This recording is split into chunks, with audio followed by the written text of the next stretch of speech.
Perfect. So recording has started. We're going to present about Nova Scotia and the connected programs. My name is Ilaria Peavy. I'm the Housing and Transition Support Coordinator.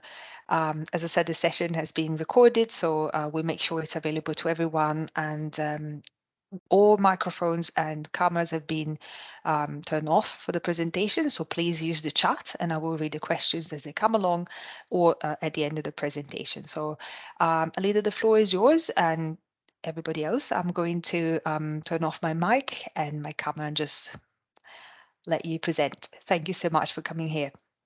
Perfect. Thanks, Ilaria. So hi, everyone, and welcome to our information session on the Nova Scotia Connector programs. We are here today to tell you all about the support and the resource that you can get through the Connector program.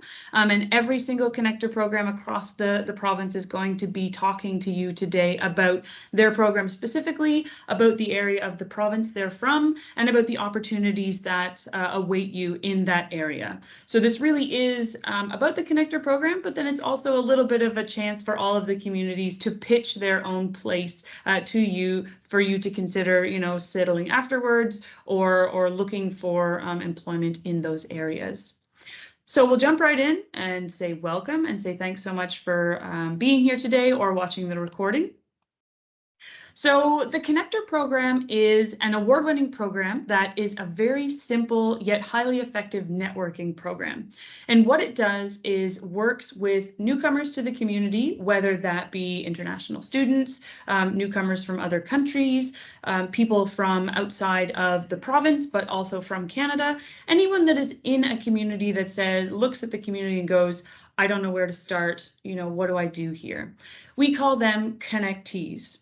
We also work with people that are established in the community, so those that are leaders in the business community or are very involved in their community or have very established and large ranging networks. We call them connectors. What the program does is matches these connectees and these connectors, and that's where the magic happens. So the Connector Program Coordinator, who you will all meet today, they take the connectee and they look at your experience, they look at your education, they look at your interests, and they look at where you want to go in your career. And they say, you have, a background in IT, or you have a background in marketing or communications or PR. And they look through the database of all of the connectors and those that are established in the community. And they say, I think that you would really match well with this person who has their education in the same area that the connectee does. They have the similar interests, they have similar skills. And so the Connector Coordinator matches them together. And they say, here, X, Y, Z to ABC, we're going to meet you or we're going to connect you, and you get to then have a meeting.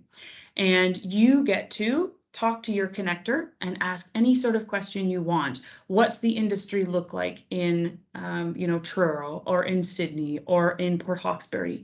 And how do I, be successful in that industry in this area? What skills do I need? Who do I need to talk to? What businesses are engaged in this area?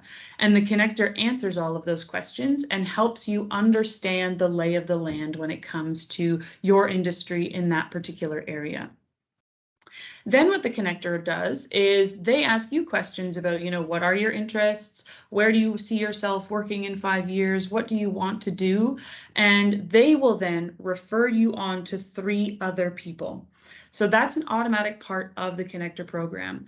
So you go from knowing nobody in the industry in your area to knowing at least 4 people, and then you can talk to those referrals and get referrals past that. So going from knowing no one to to knowing, 12, 14, 15, 20 people in your industry.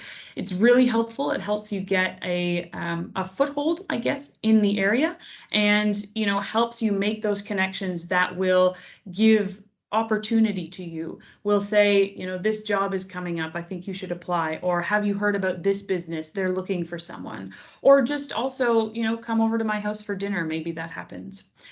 So it's a great way to really integrate yourself into the community and have, someone open doors for you. So the program is national. It's all across the country. We're in 32 communities, and we're in 5 communities within Nova Scotia. So it's a great way. It's a great coverage of the province. So wherever you want to live and work in the province, we have a connector program for you. So this is just a really quick overview of the process. You arrange a time for a virtual intake meeting to discuss your background and areas of interest, and then they work to find a connector, as I mentioned. It might take, 2 weeks to get you with a connector, and if you're in a niche background, it might take a longer time, but really within a span of a month, you should be connected to a connector. And then you get to meet your connector, you get to have that conversation, you get to develop that relationship, and then they provide those additional referrals. So that's the process. It's nice and simple, as I said. And as I mentioned, connectors are business and community leaders, people willing to share their circles of influence, and those that are already in the habit of making introductions. And connectees are you. They are your spouses, they are your families and your partners, and anyone that is willing or wanting to find work in an area. So the benefits, obviously, is connecting you with the right contact to grow your professional network substantially and quickly. So, within a matter of months, you can go from knowing no one to going to know everyone. They help you understand the industry so that you know where to look for jobs. You don't just go to, IBM or Irving or the really big companies. You also know the tinier companies, the small businesses, the startups, and you get to figure out where you best fit in your industry. They also build your capacity to find meaningful employment. So they give you tips about how to hunt for jobs, how to interview, how to write your cover letter. They might even give you a warm introduction to someone that they know is hiring, and that can mean all the difference when they're searching through a stack of resumes. So that's all for me. I will now go and get Katie Jameson, who is our Cape Breton Connector Coordinator, and we will be right back with her presentation. So just hold on a second.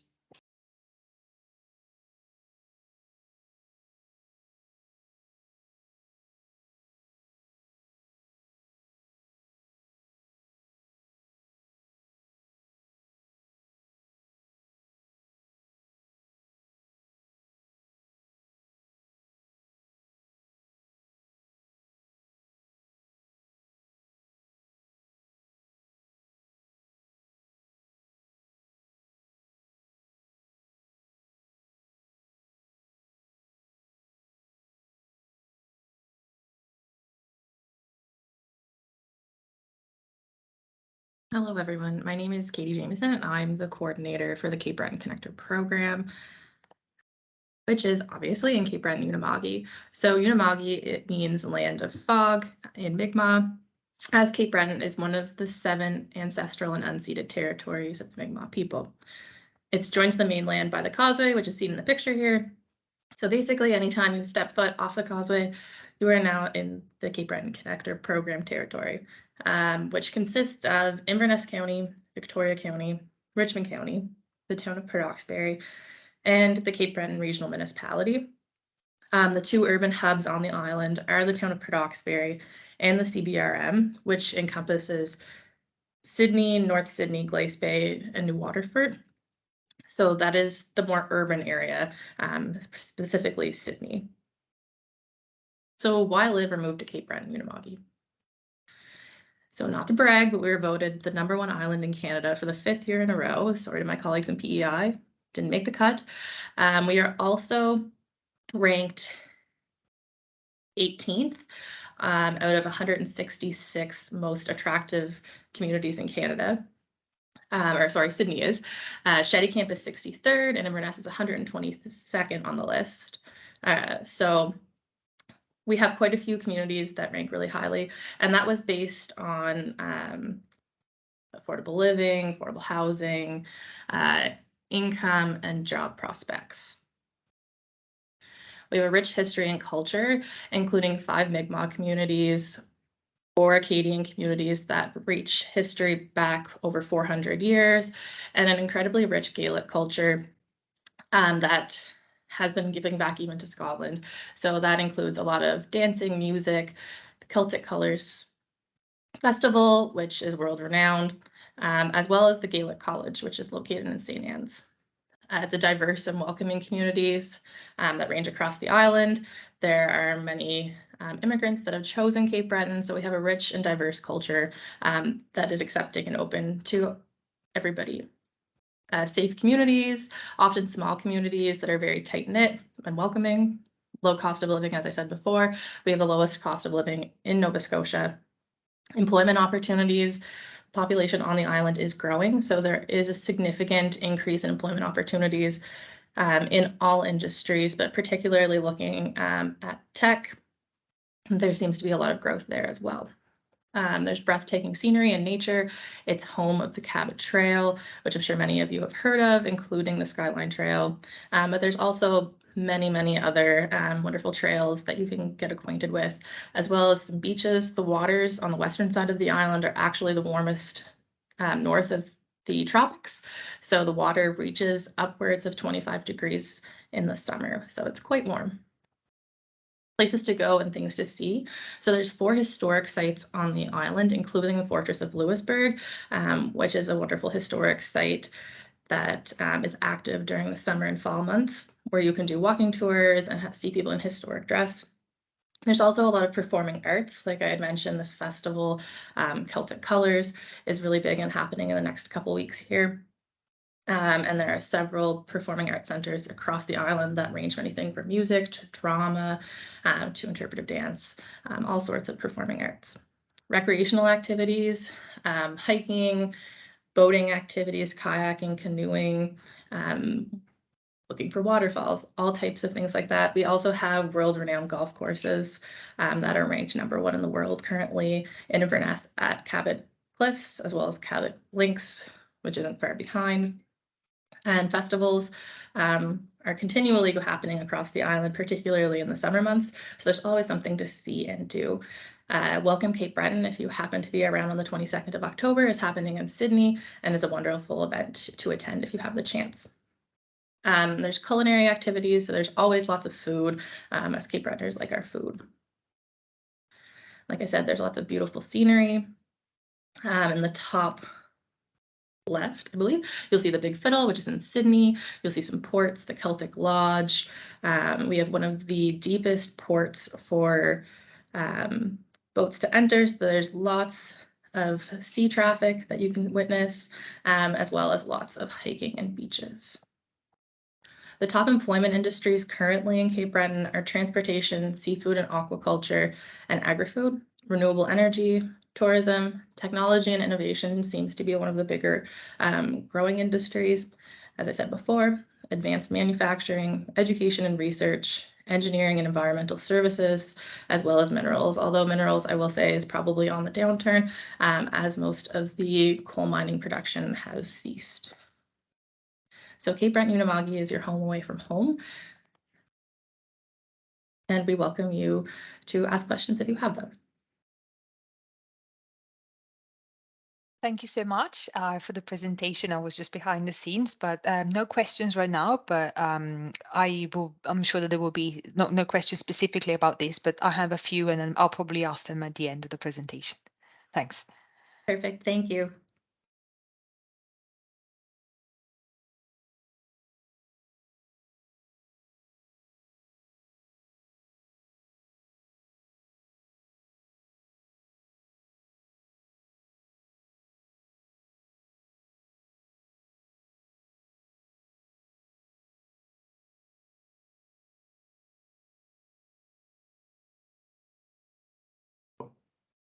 Okay, thanks.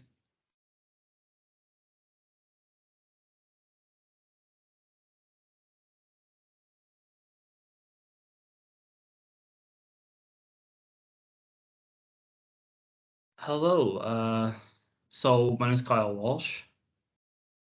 I am the Valley Connector coordinator, and you know, I'm pretty new to the program, but it's been great so far. So I'll get started here. I have a pretty wide variety. So we start in West Hants because kind of like the Windsor area. Go through Wolfville where there's a university, Acadia. It's a pretty big university town. Lots to do there. Minus kind of the leisure shopping area. Kentville is more of the kind of the banking district. Berwick's a little bit of everything, and then you head down to Greenwood, Middleton, and Annapolis Royal. They're a little smaller, but still tons to do down there. We have a few major industries, specifically the agriculture, agribusiness, and agri-tech. They're booming right now. Tons of industry-wide specific training needed in that area. Manufacturing is a big part. Michelin's one of the biggest plants. I'm not, and probably like to Canada, it's huge. Probably last I heard it was 1,800 employees there. Military tires, big truck tires. They are a booming, definitely in need of employees. Construction, sustainable construction. We have a lot of businesses are switching over to solar power. Retail, trade, tourism, the public sector, and healthcare. Now, the tourism with the wineries is becoming quite popular, as everyone knows. So some of the kind of funner things to do. We only have the Bay of Fundy, highest tides in the world. If it's insane how high these waters get. If anyone enjoys hiking, biking, just walking trails, it's endless opportunities. We have a little bit of everything. So, like I said, Nemanis is the kind of the shopping center. It's not not Halifax, but it's got everything you kind of need at a smaller scale. So if the big city's not for you, we still have those options. We also have very rural living. If if anyone's interested in that, I mean, very rural. So many festivals. The biggest is Apple Blossom Festival. It's almost close to 100 years now that's been going on, and that's kind of at the end of May, celebrating the start of the warmer apple blossom seasons. We become known for Atlantic Canada wine region lately. The wines are amazing. If you just want to go see the vineyards, it's insane. The rolling hills, and then very laid back, relaxing lifestyle. So some of those leisure options. We in the area have a very bright history. First Nations is staple really. We have forts and ports and a lot of those things. So like the Fort Edward is a military base. It's not as well known as Port Anne or Fort Anne in Annapolis Royal, but it's still a very nice spot to see. Multiple First Nation communities, huge amount of history there. Just go and walk around. It's something. Kejimkujik National Park is a beautiful scenery, camping ground, hiking, paddling, kayaking, just unlimited amount of options there, and it's huge. And then of course Grand Prairie, which is the Acadian site. Museums, beautiful gardens. Just take a walk through there. It's beautiful. Live music. Union Street Cafe is a restaurant, but it's also like kind of a bar scene. It's in Berwick. Lots of live music. I'm gonna say every weekend there's some local artists playing. It's pretty good. Paddy's Pub, King's Arms Pub on a weekend are more of a party scene, I would say, after a certain hour. But they have lots of live music. Live plays. The arts are huge. Center Stage, Acadia Performance Ross Creek is an up and coming too. It's kind of in the rural area, in the mountains, but it's tons of potential. And then Broken Lake Theater, same thing. So the breweries, along with the wineries, there'd be are popping up a lot. So Wayfair is right over kind of the river, going out of Wolfville, but it's really nice spot, nice food. Patty's Pub has a few locations. They're kind of the first ones to kind of make their own beer. They're pretty nice. And Sea Level Smokehouse in the church. If anyone wants to take pictures, the church is a beautiful spot for those type of things. And well, that's the value. If you're interested. Thanks.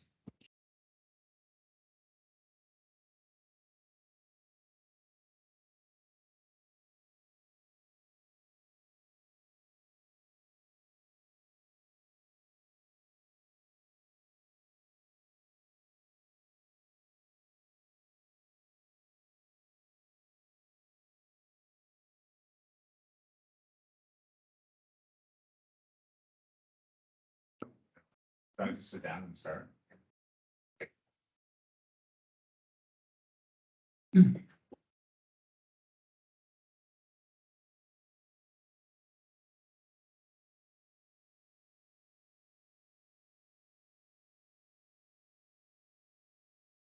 Hey everyone, I hope you can see my screen okay and hear me.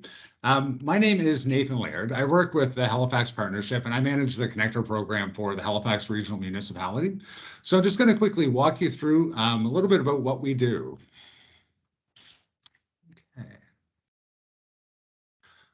So Halifax, the core focus of what I do is on the talent attraction and retention side. So with the Halifax program, we work with roughly 400 people per year, blend of people that are coming to study and as well as have immigrated from other countries. Now, living in Halifax, it's actually a great time to be in the city. We came into the COVID pandemic in really good situation. In terms of our population growth, our economy growth, and during COVID, the way that Nova Scotia and Halifax managed the pandemic was definitely noticed, and we're now seeing a lot of business interest in Halifax from companies that may not have even heard of us 5 years ago. So definitely a good time to be in the city. It is growing significantly. So the organization I work for is Halifax's economic development organization. So we look to sell Halifax and grow our labor force. So this is a little bit about Halifax Partnership. In the interest of time, I'm not going to walk through each one of these, but I do encourage you, follow our social media channels, stay up to date on events that we're hosting and happenings in the city. So this is overall where we fit into the broad spectrum of attracting and retaining people that have come from other countries. So we are part of the Halifax Immigration Partnership. I have a member who works on the labor market team with me who focuses on the Atlantic Migration Program. We partner with ISANS and the YMCA in terms of settlement organizations. So there's a large ecosystem in Halifax where we all work together with the end goal of helping to retain people and get them attached to the labor force. Now, the Connector program you've heard about from some of my predecessors, so I'm not going to walk you through all of the details on that again. These are the results. So as of July 1st of this year, since the Halifax program began in 2009, worked with over 4,500 participants, almost 2,000 of whom found work in their field within 6 months of coming through the program. Now, the key backgrounds that we do work with a lot in Halifax, and where is our real area of strength, is banking, accounting, finance, anything financial services related, engineering, IT, human resources, operations, business development. The areas that we really don't get into, one is healthcare. So there's a lot of licenses and unions involved in the healthcare sector. So we don't get into that sector. Or the K-12 education sector is another one that we don't tend to get into. If you want to work as a teacher, you really don't need a network of teachers. You need to get a license and then go through the unionized hiring process. So we really look to support high wage, high growth sectors. Now, I don't know if there's any questions from there. I'll pause. I know I went through that really quickly, but if anyone does have any questions, I'd be more than happy to answer them. I do have some questions, but I don't know if it would be, they're not specifically for you, they're more like for the program. So I don't know if I should ask them now or maybe later when a leader comes back, because I think that we're missing a few, still a few regions, just one region maybe. We're missing that. We may. Let me go get Alita and I'll bring her back in. Yes, and yes. I'll let her kind of take over from here. Okay, perfect. All right, one moment. All right. No problem.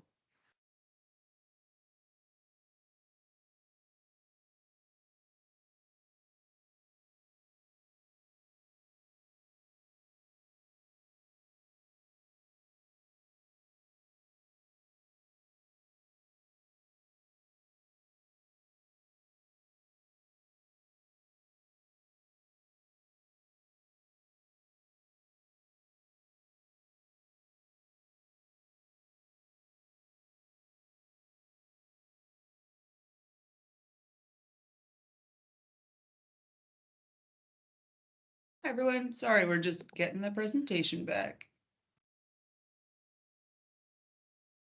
There we go. Hi, everyone.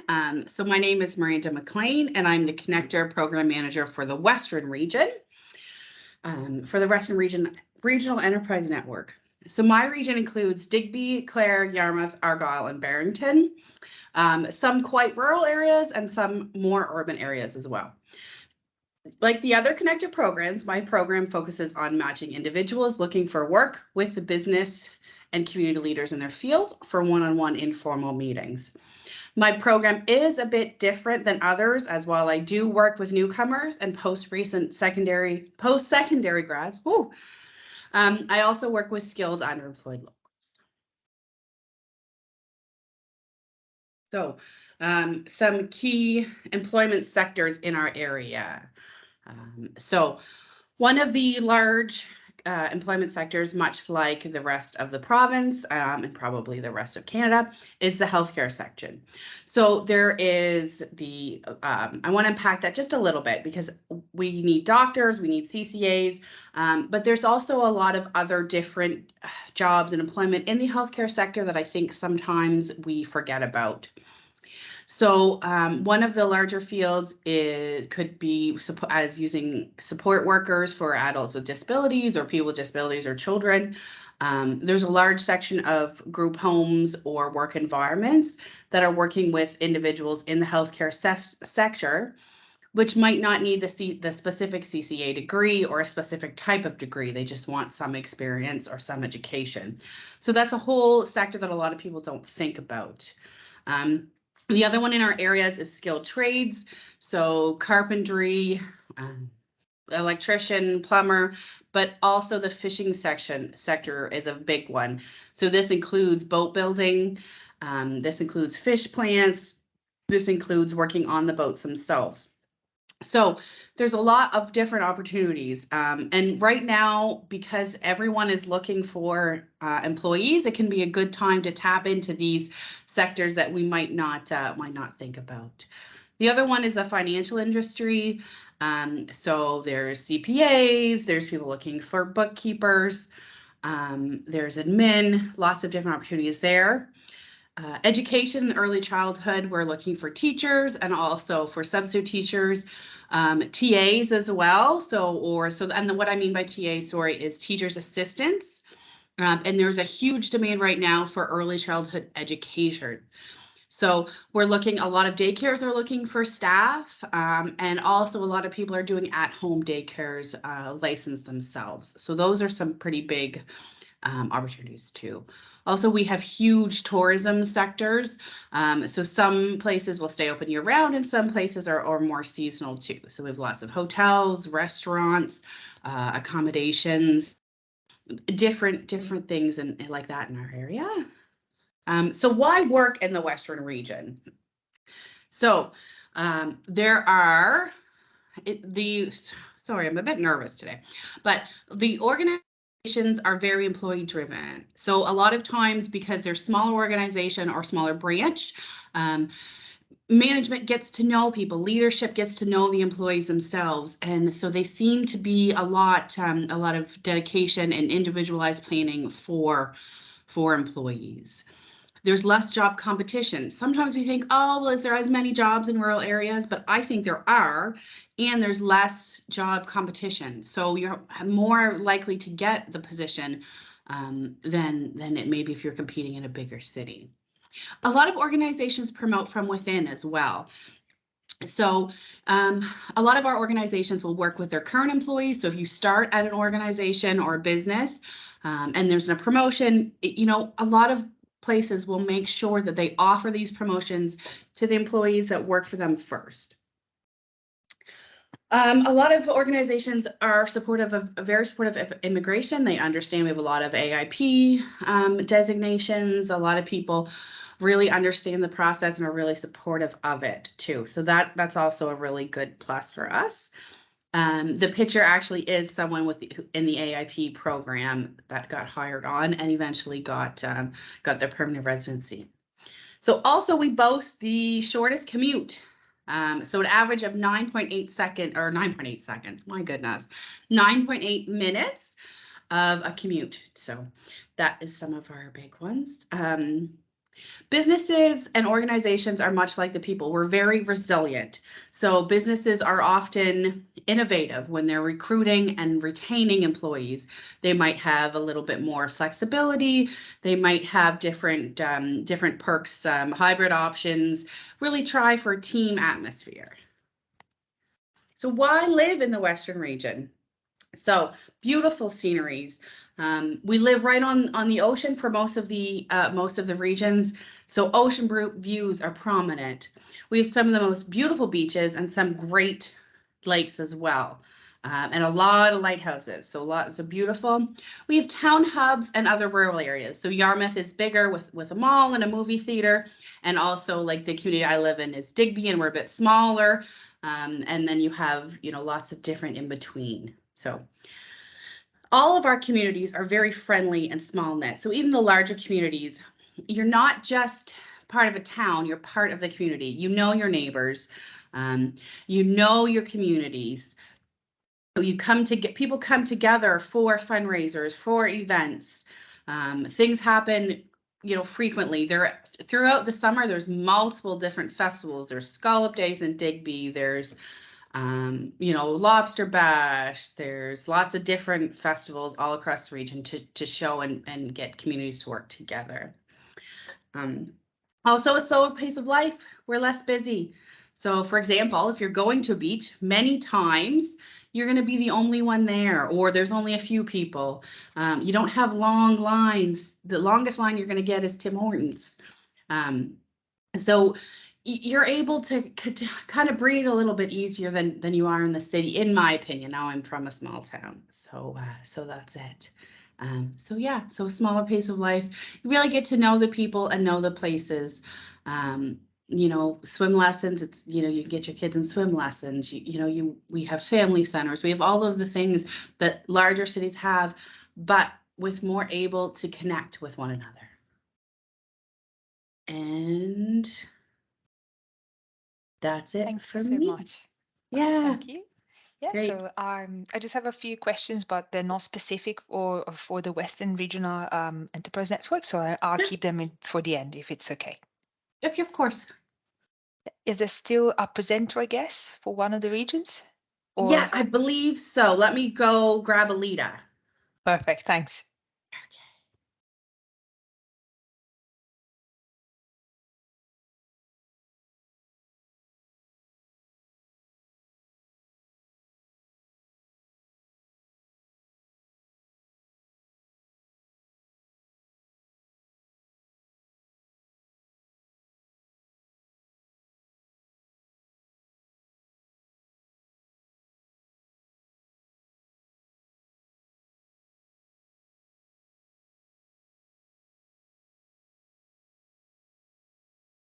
Good afternoon, everyone. Can everybody hear me okay?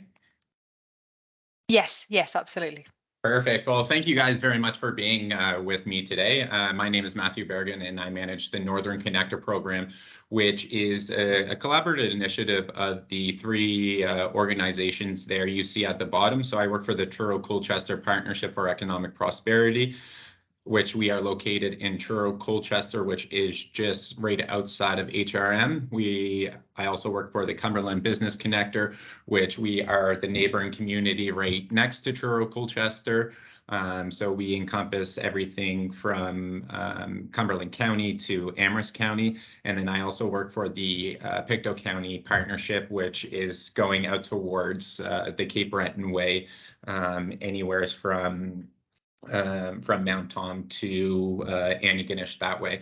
So very similar to my counter colleagues, our job is to help you guys find opportunity in your field. And ultimately, I truly feel that we have the best jobs in the world because our job is to help businesses find talent or talent find opportunity, you guys being the talent.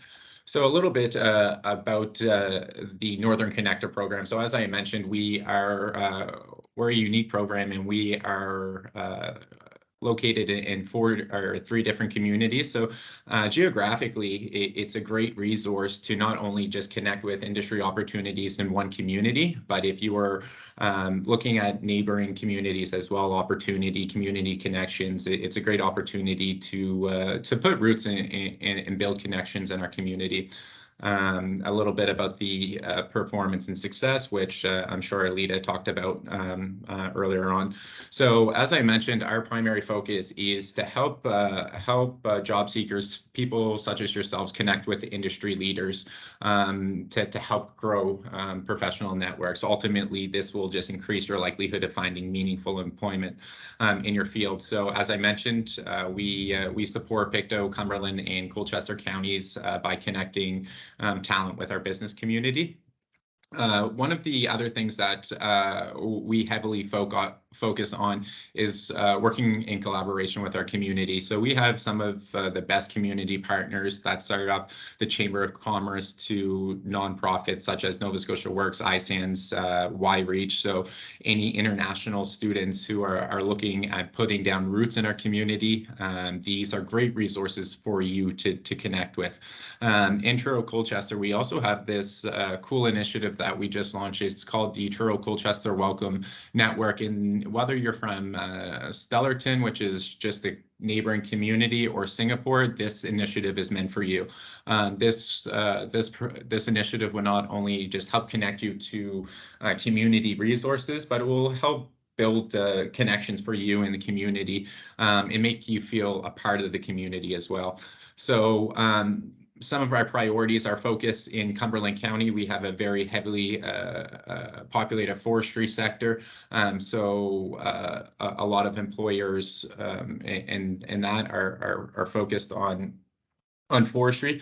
Manufacturing and transportation are 2 other key sectors, which we'll talk about specific companies that do hiring in the IT web development world. Ecotourism is also an industry that is forever growing. So if this is a sector that you are interested in getting connected with, especially for Truro, Colchester, and Pictou County, it's a forever growing. Agriculture and agri-tech. This is something that Truro, Colchester is heavily growing the business ecosystems in. Surprisingly, Ocean Tech, Ocean Sonics is another employer that we'll talk about here shortly later on. So without further ado, some other employers, especially in the IT web development world, is we are working with companies such as Sobeys headquarters. Sobeys is a national chain that they are based in Stellarton there in New Glasgow. And we also have a growing IT sector as well. We have companies such as Bellsoft, Data Guide Technologies, as well as a lot of entrepreneurs and startups growing in Pictou County. The other thing that I will leave you guys with that very similar to the Volta in Halifax here, we have Ignite Labs. So this is the Digitech co-working incubator that it's a state-of-the-art facility where entrepreneurs and professionals just can kind of work and connect with like-minded professionals. The other thing that I will leave with Halifax already being here in terms of the housing market, the infrastructure, Truro and neighboring communities is not only a great place to live and work, but it's a great spot to actually put roots down for years to come. For example, Truro, Colchester is fortunate enough to have infrastructure like big cities. For example, we have a state-of-the-art hospital that was just built about 10 years ago. We have a community center that is one of the best in the provinces, and we also reamped up our downtown library. So in terms of economic development, the communities here are really growing and thriving. But at the end of the day, businesses need your talent. So at the end of the day, our employers are facing a lot of labor challenges. So you guys are the solution at the end of the day. So if you are looking at connecting within my community, or if you're looking at just gathering some more information on some of the employers or community connections that we could help you build, please reach out. My cell phone number and email are below there. But I will gladly take any questions if there are any quickly, or I can pass it off to Alita, and we can go from there. Yes, thank you so much to you and to all of you. I can't thank them in person in the sense that I no longer see them, but thanks for all of you. I do have some questions, but they will be more for a leader. And I will also ask her if I could get a copy of the slides, because I think it would be really great for the students to, get your and the emails from everybody else and numbers and so on. So I'll ask her that as well. Well, Ariel, don't hesitate. You have my email. I would be more than happy to send it if she doesn't, but I know Alita will say we'll send it off. Perfect. Perfect. Well, thank you very much, and I will pass it back off to Alita. Perfect. Thanks. Thanks.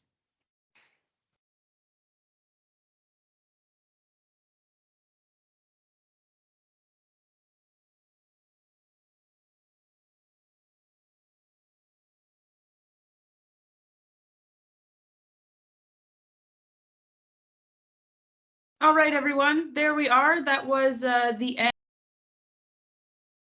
Oh, you've muted yourself. Sorry, I don't know what. Okay. Have I muted myself? Yeah, just for, yes, again, yes, you're muted. I think it's an automatic thing almost. There we go. Okay. That's all I wanted to do was put the continual presentation. So I'm going to stop sharing. And if we have any questions, I don't know if we do, or if you have any questions, Ilaria, glad to take them now. So there are some questions. I would say, considering that the audience here is really international students in the first year for NSCC, some students will even be at the second year, and some will be partners or spouses of international students. So when do you think is the best time to apply for any of the programs? And when you think, Yeah, great should question. they wait until like graduation, or should they start now even? Like, what do you think? So the rule is that you have to be within 6 months of graduation. So if you're in your second year of a 2-year program, you could probably apply very close to about now. And then you would go through the program, and the hope is that you would be able to, get employment or find that opportunity very close to after you graduate. The reason we say 6 months of graduation is because we want everyone to be essentially job ready when they enter this program. And so if you enter in your first year, you might not be able to because you're still a year and a half away from graduation. So somebody might not be able to offer you an opportunity. And that's why we ask you then to wait until within 6 months of when you graduate. For spouses, partners, families, as long as you have a work permit and can work in Nova Scotia and Canada, you are able to apply to the program at any given time. So whenever you feel ready to jump into the program, you absolutely can reach out to any of the coordinators and start the process then. And just to clarify, say that you have a program that you started, but your program is only 1 year long, then the same would apply to what you were saying. You don't need to wait, like as long as it's just 6 months before you're graduating, regardless. Yep. Yeah. So if it's so whenever the length of your program, 6 months before you graduate. Yep. Perfect. In your opinion, because for some students it might be like, I certainly was very strange for me. Like when I, as an international student, I remember being a connectee first, and now I'm a connector. So I strongly recommend to everyone to join this. It was incredibly useful for me. As you were saying, I started having zero network, and then I kept growing and growing. And some of my connectors became my managers, or like it didn't happen overnight, but it really is not so unusual to see that there's a progression in that sense. Like you keep talking to people and they will suggest mention other people and so on. So that was really great. But I think for some students it might be a little bit confusing at first when they're approaching someone even within the program. So are there any do's or don'ts that students shouldn't do? Like, for example, just to be sure that they understand, like, you don't approach perhaps a connector saying, do you have a job offer for me? It's different. So I just wanted to say, this is a big one that comes to mind, but what do you think would be maybe some red flags or something like that? Sure, that's a great question. So I think number one is that you would always treat your connector meeting like a job interview. So it's not a job interview, but first impressions always count a lot. So you always want to make sure that you are, dressed professionally, you show up being well informed, having done a little bit of research maybe on your connector, you know some questions to ask, you'll get a toolkit that explains everything that will go on in your connector meeting. So read that, be prepared. That would be my number one advice, is come prepared, be professional, treat it like a job interview. The second would be, don't be afraid to ask for your referrals.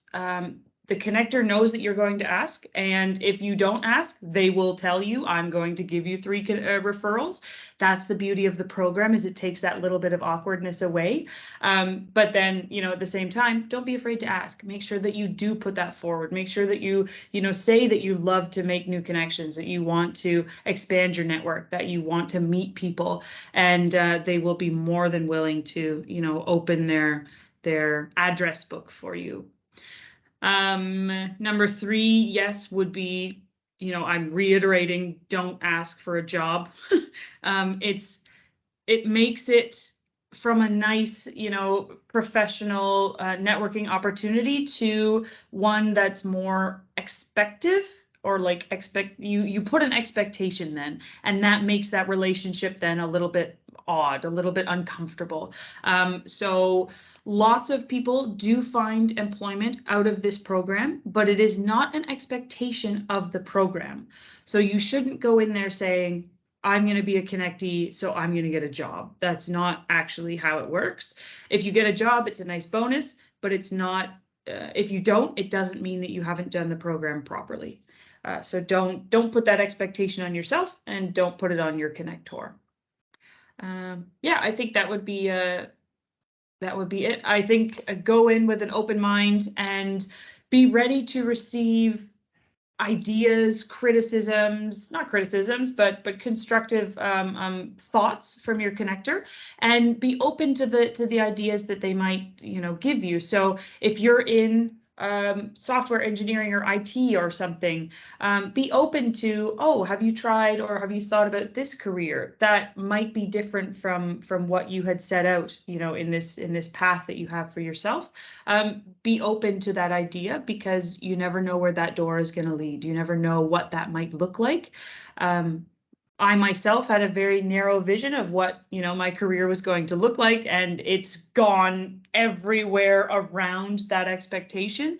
So take that and really embrace the fact that, one door opens another door, and it might not look like what you expected, but that doesn't mean that it's not, better or just, different. So that would be my pieces of advice. That's perfect. So useful.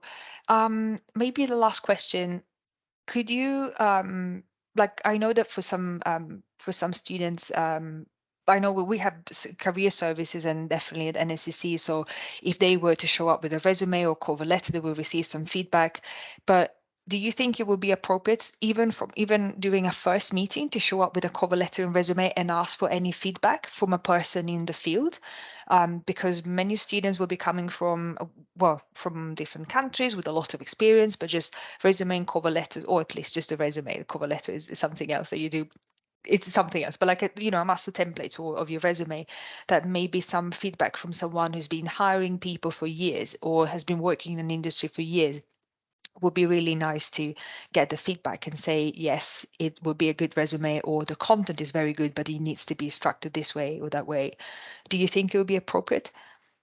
Absolutely. So throughout the process of the connector program, absolutely use all of NSCC's services when it comes to career services. Make sure you go in with your resume, go in with a cover letter, have as many meetings as you can so that you make your resume awesome. Those services are there for you to use, and not enough people use them. So make sure you flood the doors of your career services at NSCC. I know they will appreciate it.